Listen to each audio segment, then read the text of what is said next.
خديجة خاتون ماڵی هەیە هی باوکی بۆی بەجێ ماوە، ماڵی هەیە هی هاوسەرەکانی بۆی بەجێ ماوە، هەمووی ئەکا بە یەک و بڕیارەدا تیجارەتی پێوە بکە.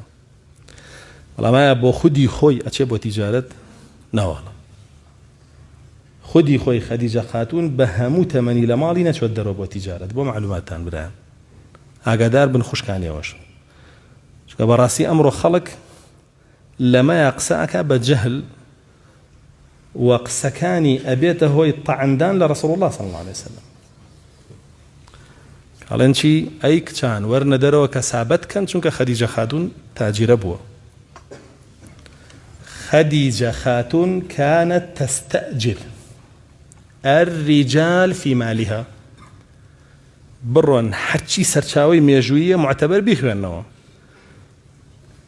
پیاوی ئەگرت بەکرێ بە ماڵەکەیەوە بازرگانی کە، نەک خۆی بچێتە دەرەوە بازرگانی بکە، بە هەموو تەمەنی نەچوەتە دەرەوە. کاروانی بەڕێیە کرد و پیاوێکی ئەکرد بەسەر قافڵەی، لەو کاروانە نسبەتێک بۆ تۆ بڕۆ بیبە و بۆم ساخکەرەوە وەرەوە. ئاوایە کرد خەدیجە خاتون. ئەوەشی لە ڕێی مامیەوە کرد، خۆی ڕاستە و خۆ پیاو ببینێ و معاملەی لەگەڵ کاشتی وای نەکردو. مامەی پیاوەکانی بۆ بان کرد، بۆیە دۆزیەوە. ئەگەر تۆ بڵێ خەدیجە خاتون بۆ خۆی چوەتە دەرەوە، دوکانەوە دوکان گەڕاوە، شارە و شار گەڕاوە، وڵاتە وڵات گەڕاوە، ئەوە تۆ بوختانەکەی بۆ خێزانی پێغەمبەری خوا صلی الله عليه وسلم. تاوانباریەکەی بۆی کە بەبێ مەحرەم سەفەری کردووە، کە گوێی نەداوە بە تێکەڵاوی پیاوی کردووە. چۆن ڕێ بەخۆتەی ئەم بوختانە بۆ هاوسەری ڕەسوڵ الله بکەی صلی الله عليه وسلم. ئەنجا بوختانەکە هیجەوە، لەولاوە حرامێکیشی پێ حەڵاڵکەی. ئەی کچان وەرنە دەرەوە سەفەرکەن و تیجارەتکەن و تێکەڵاوی پیاو ببن. چۆن ڕێ بەخۆتەی ئەم بوختانە بکەی بۆ ژنی ڕەسوڵ الله صلی الله عليه وسلم و لەولاشەوە حرامێکی پێ حەڵاڵکەی. چۆن ڕێ بەخۆتەی؟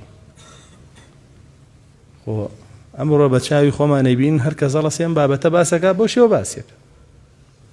خەڵکێکیش لە ژێرەوە وەکو بڵێ ئیتر بەڕاستی مافی ئافرەتی لەم فتووە سەقەتەیە دۆزیەوە، لەم بوهتانەیە کە بۆ هاوسەری ڕەسوڵ الله کرێ صلی الله عليه وسلم دۆزیەوە، لە ژێرەوە بووین سێ جەزاک الله. چی جەزاک الله؟ لەسەر چی؟ لەسەر کوفر، حرامکردنی حەڵاڵ، بوهتانکردن بۆ خێزانی پێغەمبەری خوا صلی الله عليه وسلم. بۆ لەبەرەوەی فتوواکەی لەگەڵ هەوا ئارەزی خۆت ئاگونجێ. باشە ئێستا تۆ وەکو خۆت کەسێکی یاساییت، پێتەڵێن ئافرەتێک هەیە بازرگانیەکە شارە و شار و وڵاتە وڵات گەڕا و سەری کردووە بە هەموو دوکانێکیشا بۆ کەسابەتەی هێنی؟ ها؟ ئەیهێنی یەکی باسەرێ؟ ناکەی ئەڵێ بێ مەحرەم سەفەری کردووە، چۆ بۆ وڵاتان، چۆ بۆ شاران و تێکەڵاوی پیاوان بۆ گوێی نایەوەتێ بخواوە کەڵکی من نایە، من پیاوێک مافرەتێکی پاکمە. چۆن ئەڵێ ڕەسوڵ الله صلی الله عليه وسلم ئەوەی هێناوە؟ چۆن بوختان بۆ ژنە پاکاکەی کەشتی وای نەکردووە؟ یەک ڕیوایەتم بۆ بێن بۆ خۆی سەفەرێکی کردبێ، بۆ خۆی معاملەیەکی لەگەڵ کەسێک کردبێ، یەک ڕیوایەتم بۆ بێن نییە. ئەی بۆ ئەم درۆیە دەیتە پاڵ ڕەسوڵ الله و دەیتە پاڵ خێزانەکەی صلی الله عليه وسلم. چۆن جورئەتەکەی؟ وێ بەڕاستی ئەمە یەکێکە لەو فتووە سەقەتانەی لەم چاواشەکاریانەی کە لەم بابەتەیە ئاکرێت، کە من وتم باسی هاوسەرانی ڕەسوڵ الله ئەکەم صلی الله عليه وسلم و یەکێ لە هەدەفەکانم وتم چییە؟ جوابدانەوەی ئەو چاواشەکاریانەی کە ئەکرێ لە باسی ژیان نامەی ئەوانە، چونکە بەڕاستی ئەمە جینایەتە بۆ سەر ڕەسوڵ الله صلی الله عليه وسلم لەگەڵ خێزانی بڵێ ژنەکەی چوەتە دەرەوە معاملەی کردو لەگەڵ خەڵکا و شارە و شار و کۆڵانە و کۆڵان و وڵاتە وڵات گەڕاوە بازرگانی کردو. ئەوە جینایەتە، جینایەتێکی زۆر گەورەشە. ئەسڵەن ئەوسا ئەگەر پیاوێک زۆر بەهێز و بەتوانە نەبووە بەرگریکا لە خۆی و پیاوانێکی واشی لەگەڵا نەبووە نەئەچوە دەرەوە بۆ تیجارەت، چونکە چەتە هەبوو قافڵەیە ڕووتانەوە، چەتە هەبوو قافڵەیە ڕووتانە. تۆ چۆن ئێستا چیەوەکەی؟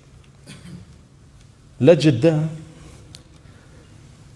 ماوەیە کە فێر بوون ساڵانە ڤیستیڤاڵێکن، ڤیستیڤاڵی دایکی ئیمانداران خەدیجە خاتون.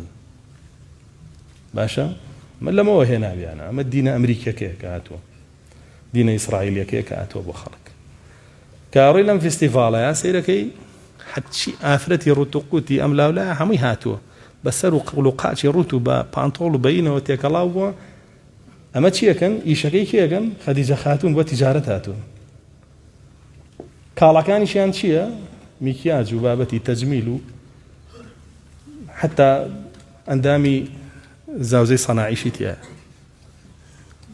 سەیری ئەو جینایەتە بە ناوی کێواکرێ بە ناوی ئەتطاهیرە واکرێ هاوسەری ڕەسوڵ الله صلی الله عليه وسلم